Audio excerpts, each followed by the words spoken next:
What's up everyone, my name's Alpha and today we're back with a very special version or special episode of Pokemon Hardcore Nuzlocke on my channel. Today is my birthday. Yes, congratulations, I am getting older. So if you guys can leave some birthday message, it would mean a lot to me. Anyways, let's get my conceited out of the way. Today's Pokemon challenge video will be, can I be Pokemon Sun Hardcore Nuzlocke using only shiny bug type Pokemon? Not too sure why I chose this on my birthday, but I think it's just on my schedule. Let's run down the rules real quick. Obviously we're gonna do the hardcore Nuzlocke. You guys should know the rules of this by now, but if you guys don't, it's gonna be on screen right now. It's basically a Nuzlocke but harder, where you can only catch one Pokemon per route, and fainting at any point means death, and there's a level cap, and I got a shiny hunt to find my first Pokemon in each route, and it's only specific to bug types for this challenge video, so it's gonna be quite difficult. And outside of that, each of my Pokemon will be nicknamed after you guys in the comments. So thank you so much for leaving a comment in the previous challenge video. If you guys want to be nicknamed after a future Pokemon in my future challenge video, just drop a nickname in the comments and hopefully I'll pick yours in the future. And while you're still down here, please don't forget to leave a like and subscribe to the channel. It means a lot to me that you guys support my channel and everything I've been doing on my channel. But anyways, let's get into the challenge video itself. So to start off with, obviously we got to choose out a starter Pokemon since there's no bug type starter Pokemon. Then we're going to actually head into Route 1, and there is a bug type Pokemon for us to catch. There's actually a couple. I believe you could get Grubbin, you could get a Ladybug, and also a Caterpie. We're really hoping to get a Caterpie here, and if I didn't, I probably would have restarted. Butterfree was a huge one that I wanted on my checklist, and lucky enough though, we actually went out and found ourselves a golden Caterpie on our first attempt. We have a shining Caterpie to use on our team, and from there we can move out and evolve it, since it only evolves at level 10, and it's gonna be very great moving forwards. We actually end up beating the Pokemon School, which is actually pretty difficult considering she has an electric type that is a part steel, and I don't have any moves to really do any damage against her. We actually beat her down pretty easily, and then we head out into Route 2, where firstly we can get this berry over here and get ourselves a citrus berry from this berry collector, which is pretty nice. And from there in Route 2, we're able to find ourselves our next bug type Pokemon for our team, which is going to be a Cutiefly. And one thing about Cutiefly is that it's also part fairy type, so it's actually very useful in coverages. I think it's pretty good defensively with bugs. Don't quote me on that, but we're going to find ourselves a shiny Cutiefly in Route 2, which isn't too difficult. And we're going to add it to our team. And from there, we're able to face off against the very first totem of the game. We're going to face off against the Gumshoes trial. And this normal type trial is not too difficult. We're able to stun it down, and it doesn't do any damage at all to us. The most damage it does to us was from the Yungoos, which actually delirious me and knocks me down to pretty low HP, so I had to go out to my Butterfree. I don't want it to get past the level cap, so it's okay to hit the level cap, but if I go over the level cap, I'm unable to use my Pokemon until I beat the Kahuna. Luckily enough though, we don't gain enough XP by beating both the Gumshoes and the Yungoos, and we're able to just turn off the XP share and go into the fight against Hala. And now we can face off against Hala at the level cap, so we can use both Pokemon on my team. We're going to start the battle off against Hala using my Cutiefly, which is going to easily Fairy Wind twice and knock out the Mankey. He then sends out his Makuhita, which I am able to just stall it down. Nothing too difficult as I go out to my Butterfree, which does knock out the Makuhita and gains to level 16, but that is technically not against the rules because the level cap is the level cap for the Kahuna fight. If I gain enough XP from the fight, that's not my fault, so we didn't really break any rules. We're able to beat down Hala without any issues at all. Normally he gives me a lot of issues for my battles, but lucky enough I didn't lose a single Pokemon this time. And we're able to head out into Route 4, which is going to be the next route where we're able to encounter our next bug type Pokemon. In here you're able to find yourselves a Grubbin, and luckily enough we actually found ourselves a shiny Grubbin, which I want a shiny Vigavolt. If you guys remember from the old Sun and Moon days, which is in 2017, shiny Vigavolt was a commodity that everyone wanted. We have the opportunity to get it in this challenge run, but from there we're gonna head into the water trial and face off against the totem Wishy-Washy.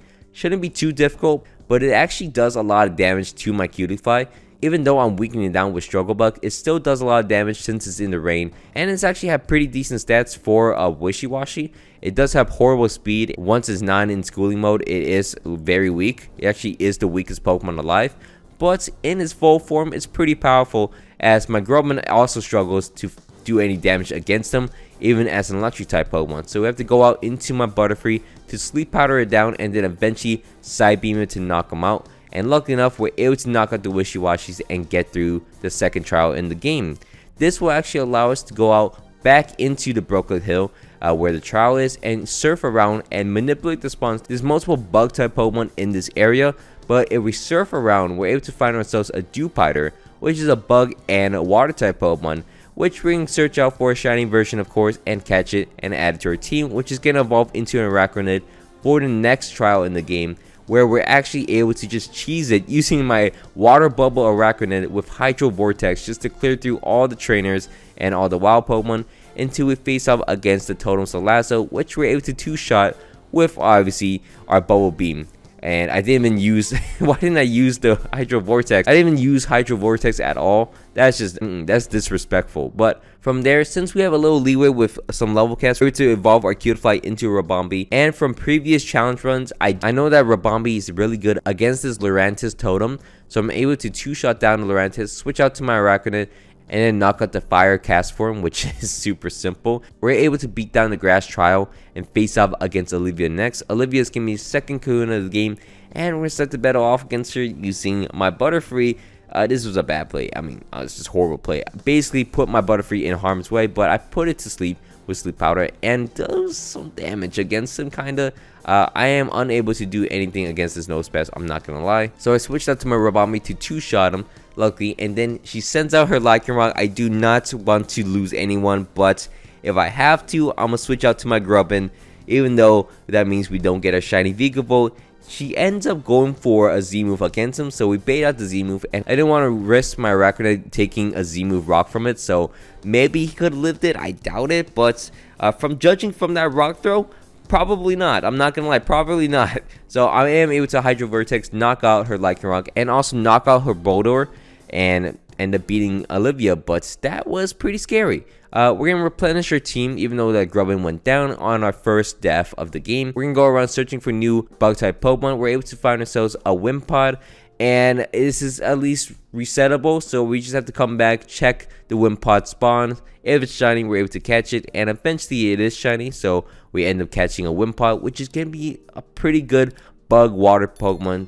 And from there, we head back into the Lush Jungle, where we face off against the Lurantis earlier. We're able to find ourselves a shiny Pinsir in here as well, so we added 2 new members. I think this is the last 2 members of the entire game, I'm not gonna lie, but we're able to catch ourselves a Pinsir and add it to our team. And now we face off against this Totem Vikavolt, which is ironic since we lost our own before it turns into a Vikavolt. We're able to Rock Tomb it to lower its speed, even though it's already slow enough. We're able to 3-shot it with my Pinsir, newly found Pinsir, and the battle is basically over, so that's it. Okay, I thought it was gonna be a little more difficult. From there, we're able to go out into the Pokemon and get some nice items. We had Swords Dance, Bodos, U-Turn, all the good stuff, and then face off against the hardest totem fight in my opinion, which is gonna be a totem fight against Mimikyu. It's pretty powerful, so we're gonna start the battle off against him using my Rabombi to obviously U-Turn, because it's probably the fastest thing on my team. Break his Disguise, which is nice, and then I could go out into my Pinsir and then go for a Z-move, Continental Crush against the Mimikyu, and luckily enough, it actually crits him and knocks him out in one shot, and we'll take that. We'll absolutely take that. Not too sure why I stayed in against the Haunter. I'm pretty sure it couldn't knock me out, but that was a little risky. End up knocking out the Haunter and getting through the Ghost Trial, which is super nice. From there, we're going to face off against Nanu next. Nanu is the next kahuna of the game. It's pretty simple. 3 Pokemon against him. We're going to start the battle off against him using my Rabombi to 2-shot his Sableye. His next Pokemon will be his Ace Persian, which I am able to just do a lot of damage. First impression into the Persian, go out into my Pinsir to knock him out, and his final Pokemon will be a Crocodile, which I have to go for a Z-move Water against him to guarantee the knockout, and then knock out Nanu, which is super simple. From there, the only battle that's really scary is against a Guzma here. A Guzma almost knocks out my Rabombi. This battle gets very tense at the end. Luckily enough, I am able to knock out his Ariados with my Pinsir, and then Z-move into his own Pinsir, and we end up beating Guzma without losing a single Pokemon. And from there, we're going to face off against the next kahuna of the game. We're going to face off against Hapu next. Hapu is actually pretty easy, surprisingly. Even though I don't have a lot of coverage move, I am able to knock down her entire team pretty easily, as I'm able to Bubble Beam, knock out her Dugtrio on the first turn. And then her Flygon comes out, I am able to Bubble Beam it as well. I end up Leech Lifing it and then knocking him out, even though Leech Life, I thought Leech Life was actually not that good against Dragon types, but I was wrong. And from there, I'm pretty sure I'm just going to stay in, right? I'm going to stay in, Bubble Beam into the Mudsdale, which 2-shots it, as it goes for a Z-move ground against me. and it does not knock me out. It comes close, but I was not worried at all. I am able to bubble beam knock out the Mudstill and then go out into my Rabombi against the Gastrodon. I'm able to go out to my Rabombi to do a lot of damage against the Gastrodon, and then my Golisoply will finish him up and knock him out, which is super easy. And we beat up Hapu, which is, pretty free. From there, we're going to face up against Lucamine, which is going to be the final boss fight of the game before the Elite Four. So, we're going to start the battle off against her using my Butterfree to put the Clefable to sleep and then Quiver Dance in front of her super easily. And then eventually, once I get high enough in stats, I'm able to put her to sleep again and just put her down super simply. Knock out her Clefable. Once she sends her to Miss Magius, I know I was going to go for a Pain Split for some reason, so I get my HP back. So, I just let it happen, and then the battle should be over. Air Slash into the Miss Magius to knock her out, Air Slash to the Maltic, Air Slash to Beware, and finally Air Slash into the Lilligant, and we end up beating Lucamine. Nothing too difficult. I don't know, I used to struggle in this fight, but now I just set up and go. From there, we're going to beat down on rivals both Howl and also Gladion. That's nothing too difficult as we head through Victory Road and face off against the Elite Four next. The Elite Four is going to be filled with a bunch of kahunas of the game, so we're going to start the battle off against the very first one. We're going to face off against Hala first. Hala is the fighting type Elite Four member of the game, and we're going to start the battle off against him using my Butterfree. I'm able to Sleep Powder into the Hariyama, cheese it a little bit, and then Quiver Dance up against him multiple times, and then allow myself to Air Slash, knock out the Hariyama without taking any damage. Air Slash into the Crabominal as the second Pokemon, and also into the Primate.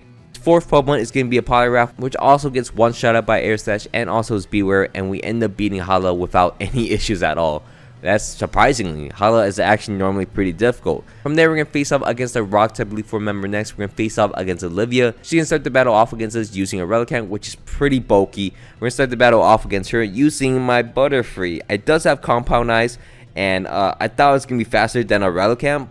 I was wrong. Relicanth outspeeds me. I Sleep Powder it at the very least, and then I can switch out into my Pinsir next. Pinsir has a nice moveset that allows us to actually Swords Dance in front of the Relicanth, which is nice. I want to go for a Break, almost one-shots him. I should have gone for another Swords Dance here, but it is what it is. And I'm able to Break twice against the Relicanth to knock him out. She then sends out a Lycanroc, which I am able to Z-move. I wasn't too sure if a Break would knock her out with 2+2, but I didn't want to mess around because this thing also has a Z-move, which I don't want to take, obviously. So Lycanroc goes down, which is nice.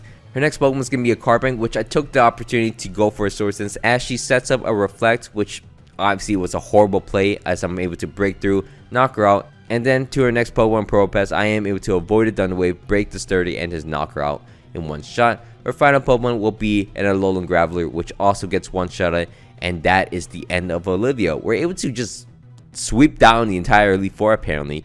From there, we're going to face up against Accelera, which is going to be the Ghost type Elite Four member of the game. We're going to start the battle off against her using my Butterfree to Sleep Powder again into the Sableye.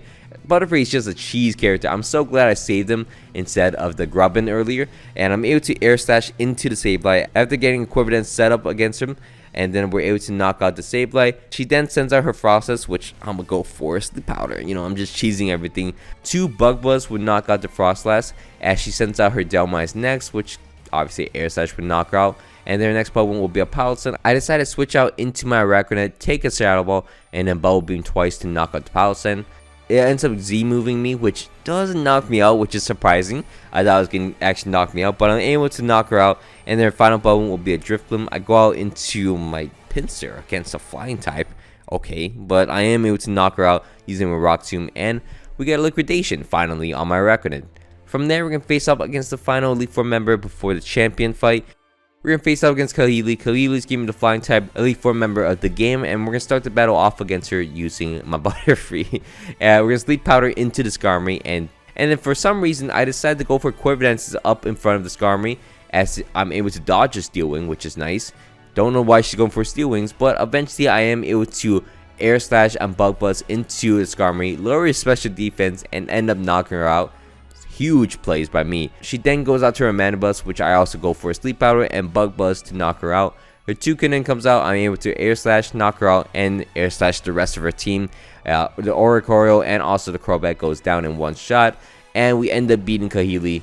Very forgettable fight. From there, we're going to face off against the champion, which is going to be Professor Kukui. This battle always takes at least 4 members of my team, so we're going to start the battle off against him using my Araquanid to hopefully you know, allow him to try to knock me out using Stone Edge. He actually avoids that completely. He goes for a Stealth Rocks, but we're able to knock out the Lightning Rock at least. He then sends out his Bravery, which is going to set up Tailwind. It's going to be faster than me. I go for a Liquidation, does over half, of course, and I'm able to go for it again, so that's pretty nice. He then sets out his Magnezone, which is going to Thunder Wave me, which is pretty staple. I should have just put a Cherry Berry on if I was thinking correctly, but I am able to two-shot down the Magnezone, which is nice. So, oh, it doesn't knock him out. That is horrific. So, unfortunately, it gets a full restore off. It's going to outspeed me and knock out my Araquanid, and it's at full HP. So, that's a horrible turn for me. So, I'm going to go out to my Pinsir next. I'm going to break into the Magnezone, two-shot him, take another Thunder Wave, which is very annoying, but it's fine. I go for a break. My Pinsir is basically dead at this point. Unfortunately, Araquanid just got unlucky with that liquidation damage. I have to sack my Pinsir to the Alolan Ninetales. Then I'm going to go out into my Rabombi. Rabombi is able to get a Quiver Dance off against the Alolan Ninetales, and I'm able to knock him out, which is nice. He then sends out a Snorlax, which is going to be pretty powerful. I go for a Twinkle Tackle. Does over half, obviously, but it's going to knock me out. And I'm able to go out to my Butterfree, which at this point you guys should know is the saving grace of my entire team, as I'm able to Sleep Powder, Quiver Dance up against the Snorlax, and able to Air Slash flinch him as he wakes up, which is huge. And then from there, I am able to just put him back to sleep, go for another Bug Buzz Air Slash combination. I survive a Heavy Slam, which is very important, as I'm able to Air Slash, knock out the Snorlax. His next and final Pokemon will be a Primarina, which, thinking back, I should have gone for an Incineroar, but that's fine. I go for an Air Slash to do about over half to her, and then unfortunately the second one doesn't knock her out. She then is going to full restore, which is unfortunate. I go for an Air Slash once again. I go for a Sleep Powder after that, and then Air Slash still does not knock her out. But luckily enough, she stays asleep, and we're able to Air Slash once again, knock out the Primarina, and we're able to beat down Professor Kukui, and we end up beating the challenge with 2 members left though. So we didn't actually lose our entire team to the final battle. We ended up beating the challenge, and pretty respectable amount left. Only 4 deaths, 3 coming into the final fight of the game. So I think that's a win. Anyways, thanks so much for watching all the way to the end. It means a lot to me that you guys stick around this long. If you guys can, please leave a like and also leave a comment saying happy birthday or something. It means a lot to me that you guys support my channel. And yeah, my name's been Alpha. Hope you all had a great day, and I'm going to enjoy my birthday. So see you guys later.